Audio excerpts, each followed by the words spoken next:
Hej og velkommen til. I dag skal vi snakke om de tre appelformer: logos, patos og ethos. Vi skal især snakke om patos. Patos er den appelform, som leger med følelserne. Vi vil nu vise jer et klip om en mand, der hedder Nick, som ikke har nogen arme eller ben, som især er rigtig god til at lege med andre folks følelser. It's hard to be thankful, man. I tell you, when I was 8 years old, I sort of summed up my life and thought, I'm never going to get married. I'm not going to have a job. I'm not going to have a life of purpose.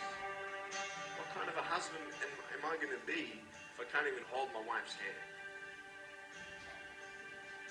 It's a lie to think that you're not good enough. It's a lie to think that you're not worth anything.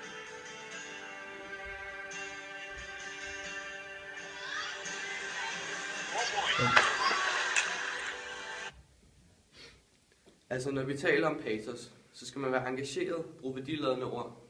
Anvende lidt kropssprog, men ikke for meget, for ellers bliver det lidt useriøst. Man skal for eksempel bruge patos i lejlighedstaler, til at få tilhørende til at føle, at det er deres liv, det drejer sig om.